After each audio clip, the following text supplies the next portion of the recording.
मी Swarali. Swaraj kitchen recipe मध्ये आपल्या सर्वांचं खूप खूप स्वागत. तसेच नवरात्रीच्या खूप खूप हार्दिक शुभेच्छा. नवरात्र म्हटली की बहुतेक लोकांचा उपवास असतो आणि उपवासाला आपल्याकडे खूप लिमिटेड पदार्थ खाल्ले जातात. तेव्हा आपण ह्या उपवासाच्या पदार्थांचा वापर करून आपण आज उपवासाची इडली बनवणार आहोत. चला तर मग सुरुवात करूया रेसिपीला. इडलीसाठी मी इकडे 1.5 कप वरई घेतलेली आहे. पाव वाटी मी इकडे साबुदाण्याचा पीठ घेतलेला आहे. हे पीठ बनवण्यासाठी मी पाव वाटी साबुदाणा घेतला आणि तो मिक्सर मध्ये वाटून काढला. पीठ एकदम बारीक नाही करायचंय, थोडंसं रवाळ ठेवायचंय. 1 वाटी मी इथे रूम टेम्परेचर दही घेतलेलं आहे. चवीपुरतं मीठ, खायचा सोडा.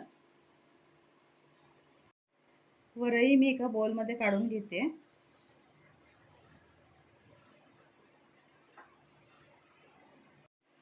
त्याच्यात मी आता हे साबुदाण्याचं पीठ घालून घेते. याच्यात आपण 1 वाटी दही घालून घेतोय.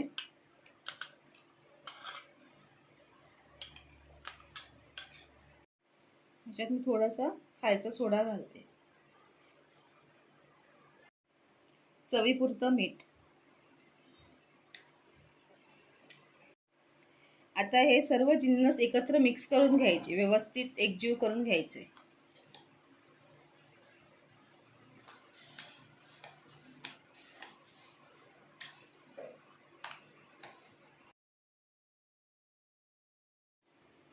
आता या बॅटर मध्ये आपण पाणी घालून घेऊया. पाणी आपल्याला 1 कप घालायचे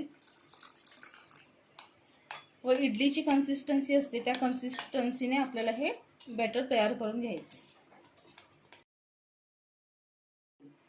आता हे बॅटर 15 ते 20 मिनिटं बाजूला ठेवायचे.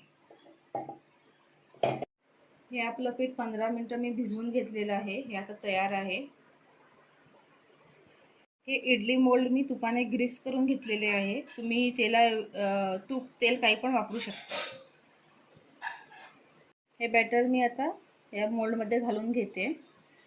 तसंच गॅसवर मी 2 ते 3 ग्लास पाणी उकळत ठेवलंय इडली कुकर मध्ये. हे व्यवस्थित सगळ्या मोल्ड मध्ये आपल्याला घालून घ्यायचे.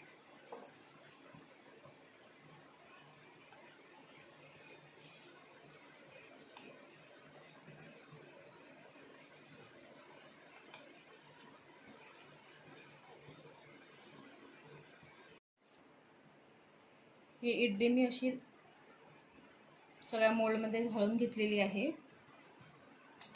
त्याच्यात मी एक थेंब तूप घालते वरून, म्हणजे याची चव अजून जास्त चांगली होते.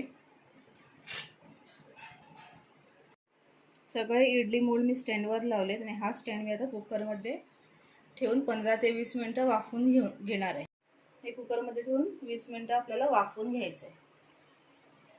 हे इडल्या आपल्या तयार झालेले आहे. हे मी आता काढून घेते आणि हे 5 मिनिटं थंड करायला ठेवते. खूप गरम आहे. हे इडल्या आता तयार झालेले आहेत. हे मी आता काढून घेते. पाहू शकता ह्या खूप इझिली निघताय.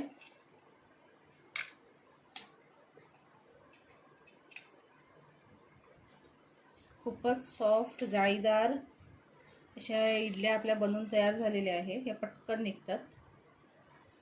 अशा मी या सगळ्या इडल्या काढून घेते वन बाय वन. मी सगळ्या इडल्या या प्लेटमध्ये काढून घेतल्या.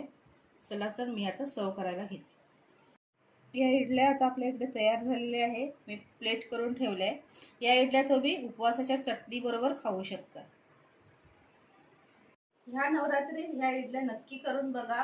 आवडल्या की नाही आवडल्या ते कमेंट करून कळवा आणि सगळ्यात महत्त्वाचं बेल आयकॉनवर क्लिक करून स्वराज किचन रेसिपी या चॅनलला सबस्क्राईब करा, लाईक करा आणि जास्तीत जास्त शेअर करा. धन्यवाद.